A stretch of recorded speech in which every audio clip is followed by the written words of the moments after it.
கல்வியை மாநில பட்டியலுக்கு மாற்றி அமைக்க நடவடிக்கை எடுக்க வேண்டும். தமிழ் வழி கல்வி இயக்கம் கோரிக்கை. செந்தமிழ் மன்றம் மற்றும் தமிழ் வழி கல்வி இயக்கம் சார்பில் பாவலரேறு பெருஞ்சித்தனார் பிறந்தநாள் விழா, பகத்சிங், சுகதேவ், ராசாகுரு ஆகியோர் நினைவு நாள் மற்றும் சுடர் ஊர்தி பரப்புரையாளர்களை சிறப்பித்தல் மற்றும் தேர்தல் அறிக்கை விளக்க கூட்டம். தமிழ் வழி கல்வி இயக்கம் திருச்சி மாவட்ட பொறுப்பாளர் செஞ்ஞாயிறு தலைமையில் திருச்சி பழைய மத்திய பேருந்து நிலையம் பகுதியில் உள்ள தனியார் விடுதியில் நடைபெற்றது. இந்நிகழ்வில் தமிழ் வழி கல்வி இயக்க தமிழ்நாடு தலைவர் சின்னப்ப தமிழர், இந்திய ஒற்றுமை இயக்கத்தின் நிர்வாகி வின்சென்ட் உட்பட ஏராளமானோர் பங்கேற்றனர்.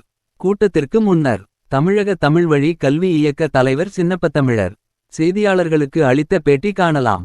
இங்கே மழலை கல்வி முதல் உயர்கல்வி வரை அனைத்தும் தமிழில் வர வேண்டும் என்று சொல்கிறோம். அதற்கு பல முறை விளக்கம் சொல்லியிருக்கட்டும். ஏனென்றால் இது தமிழ்நாடு, பாண்டிச்சேரி, இங்கே ஒரு சட்டமன்றம் இருக்குது, அங்கே ஒரு சட்டமன்றம் இருக்குது. அந்த மன்றத்துகளே இன்றைக்கு இந்த கல்வியை, தாய்மொழி கல்வியை கொண்டு வர வேண்டும் என்று சொல்லுகின்றோம்.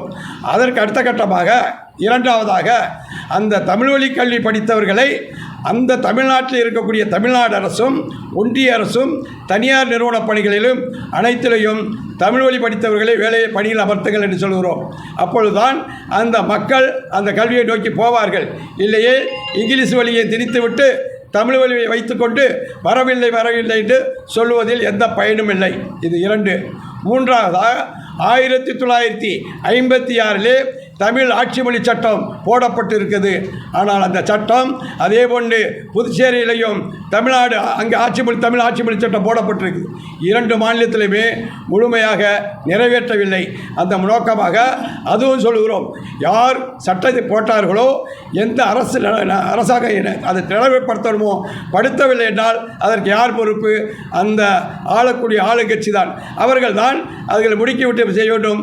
எந்த அதிகாரிகள் செய்ய மறுக்கின்றார்களோ அதுக்கு நடவடிக்கை எடுக்க வேண்டும் சொல்லி அந்த பரப்புரை முழக்கத்தில் நோக்கம் ஒன்று வச்சோம். இன்றைக்கி ஆட்சி மொழி சட்டம், பெயர்ப்பலை சட்டம், அறமன்றம், நீதிமன்றம் அப்படி சொல்கிறோமே, அந்த நீதிமன்றத்திலே ஒரு காலத்திலே போராடி கீழமை நீதிமன்றம் வழக்கை தொடுக்க தீர்ப்பு வழங்க தமிழ் பெற்றிருக்கிறோம். ஆனால் இறுதியாக உயர் அறமன்றம் என்று சொல்கிறோமே, அங்கே வழக்கை தொடுக்கவோ வழக்காடவோ தீர்ப்பு வழங்குவதற்கோ வாய்ப்பு இல்லாமல் இருந்தது. ஆனால் தமிழ் அமைப்புகள், தமிழ் அறிஞர்களாம் போராடி சட்டக்கல்வி கூட தமிழில் கொண்டாந்தாச்சு. ஆனால் அந்த உயர் அறமன்றம் அதை முழுமையாக ஏற்க மறுக்கிறது. அதுவும் ஏற்க வேண்டும்.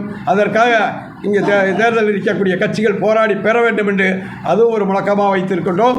அதைத் தொடர்ந்து இன்றைக்கு வழிபாடு என்று சொல்கிறோமே, இந்த தமிழ்வழி கல்வி இயக்கத்தை பொறுத்த வரைக்கும்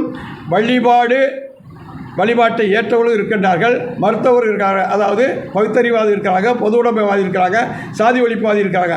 ஆனால் தமிழ்நாட்டு கோயில், தமிழர்கள் கட்டிய கோயிலில் தமிழில் வழிபாடு நடத்த வேண்டும் என்று சொல்கிறோம்.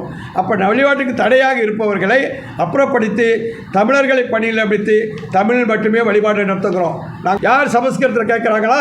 இல்லையே. அப்போ நீங்களே சமஸ்கிருதத்தை திணித்து விட்டு தமிழ்நாட்டுக்கு தமிழில் போட்ட சட்டத்தை நடைமுறைப்படுத்தாத நடவடிக்கை எடுங்க என்று அந்த பரப்புரை நோக்கத்தில் முழக்கமாக வைத்திருக்கின்றோம். கல்வி முற்றுரிமை மாநில பட்டியல் வரணும். 75 கொடுக்கப்பட்டதை திருப்பி கொடுக்கணும். அப்போ தான் முற்றுரிமையை மழலை கல்வியிலிருந்து உயர்கல்வி அனைத்தும் தமிழ்நாட்டு அரசே கொடுக்க முடியும். அது தமிழ் வழியில் கொடுக்க முடியும். கொடு என்று சொல்லுகிறோம்.